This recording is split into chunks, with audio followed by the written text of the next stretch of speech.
আসসালামু আলাইকুম, আমি শিব্বির আহমেদ। এই পর্বে আমি দেখাবো বার্ন টুলের ব্যবহার।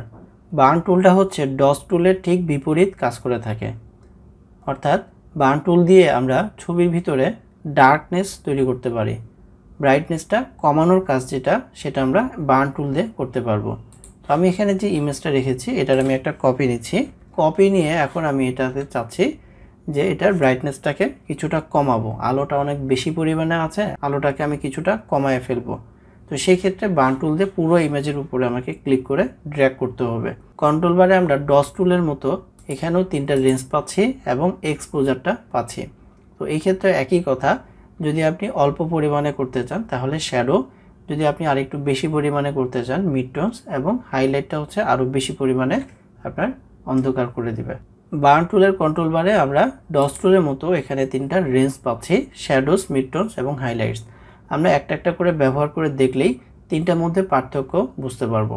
তো আমি ফার্স্টে শ্যাডোসটা সিলেক্ট করে নিচ্ছি। নেওয়ার পরে আমি এখানে ক্লিক করে ড্র্যাগ করতেছি। তো দেখেন হালকা পরিমাণে এখানে কিছুটা বার্ন হচ্ছে, অর্থাৎ ডার্কনেস তৈরি হচ্ছে। ঠিক আছে, তো আমি এখানে পুরো ইমেজের উপরে ক্লিক করে অ্যাপ্লাই করে দিচ্ছি।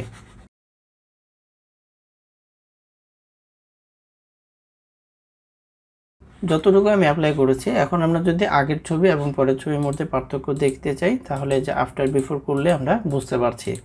তো আমি এখানে এই ছবিটাকে ডিলিট করে আবার নতুন করে আরেকটা কপি নিচ্ছি এবং এখান থেকে রেঞ্জটাকে আমি চেঞ্জ করে নিচ্ছি। মিড টোনসটা নিয়ে নিলাম এবং ব্রাশের সাইজটা একটু বড় করে নিচ্ছি যাতে আমি অল্প ক্লিক করে অল্প ড্র্যাগ করে পুরোটাতে অ্যাপ্লাই করতে পারি। ঠিক আছে, তো আগেরটা থেকে এটার পার্থক্যটা আমরা কিন্তু বুঝতে পারছি যে আগেরটা আরেকটু বেশি পরিমাণে বার্ন করেছে। আচ্ছা, 3 নম্বর যেটা আছে এটা হচ্ছে হাইলাইটস। এটা আগের দুইটা থেকে এটার বার্ন করার পরিমাণটা আরেকটু বেশি থাকবে এবং এটার ক্ষেত্রে কালারের যেই পার্থক্যটা আমরা পাচ্ছি সেটা কিন্তু আগের দুটার থেকে কিছুটা ডিফারেন্ট। তো এই হচ্ছে বার্ন টুলের ব্যবহার।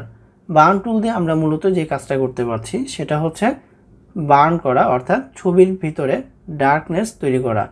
যদি ছবিতে অনেক বেশি পরিমাণে আলো থাকে সেই আলোটাকে আপনি এইটার মাধ্যমে কিছুটা কমায় ফেলতে পারবেন। তো আশা করি ভিডিওটি বুঝতে পেরেছেন। তারপর যদি কোনো প্রবলেম থাকে তাহলে ভিডিওটি আরও একবার দেখে নেন। ধন্যবাদ।